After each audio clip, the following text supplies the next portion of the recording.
السلام علیکم ورحمۃ اللہ وبرکاتہ۔ ایک صاحب کو انگور بہت پسند تھے۔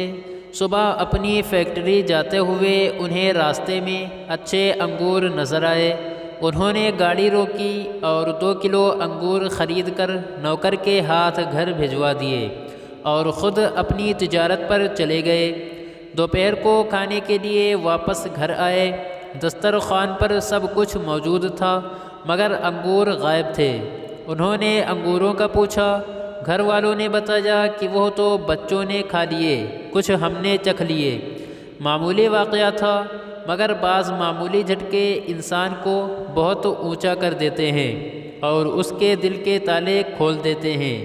وہ صاحب فوراً دسترخوان سے اٹھے، اپنی تجوری کھولی، نوٹوں کی بہت سی گڈیاں نکال کر بیگ میں ڈالیں اور گھر سے نکل گئے۔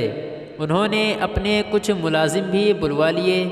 پہلے وہ ایک پراپرٹی والے کے پاس گئے، کئی پلاٹوں میں سے ایک پلاٹ منتخب کیا، فوراً اس کی قیمت ادا کی، پھر ٹھیکیدار اور انجینئر کو بلایا، جگہ کا عارضی نقشہ بنوا کر ٹھیکیدار کو مسجد کی تعمیر کے لیے کافی رقم دے دی اور کہا 2 گھنٹے میں کھدائی شروع ہونی چاہیے۔ وہ یہ سب کام اس طرح تیزی سے کر رہے تھے جیسے آج مغرب کی اذان تک ان کی زندگی باقی ہو۔ ان کاموں میں ہفتے اور مہینے لگ جاتے ہیں مگر جب دل میں اخلاص کی قوت ہو، ہاتھ بخل اور کنجوسی سے آزاد ہو تو مہینوں کے کام منٹوں میں ہو جاتے ہیں۔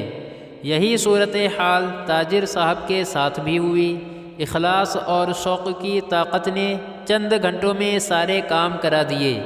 بہترین موقع کا پلاٹ بھی مل گیا، اچھا انجینئر اور اچھا ٹھیکیدار بھی ہاتھ آ گیا اور مغرب کی اذان سے پہلے پہلے کھدائی اور تعمیر کا کام بھی شروع ہو گیا۔ شام کو وہ صاحب واپس گھر آئے تو گھر والوں نے پوچھا کہ آج آپ کھانا چھوڑ کر کہاں چلے گئے تھے؟ کہنے لگے اپنے اصلی گھر اور اصلی رہائشی گاہ کا انتظام کرنے اور وہاں کھانے پینے کا نظام بنانے گیا تھا۔ الحمدللہ سارا انتظام ہو گیا، اب سکون سے مر سکتا ہوں۔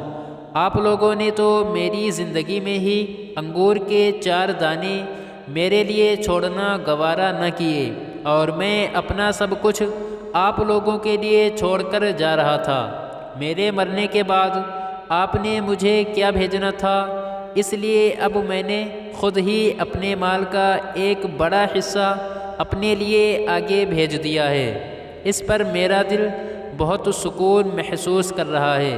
اگر آپ کو یہ ویڈیو پسند آئی ہو تو ویڈیو کو زیادہ سے زیادہ لوگوں میں شیئر کریں اور ویڈیو کو لائک کر کے چینل کو بھی سبسکرائب کریں۔ شکریہ۔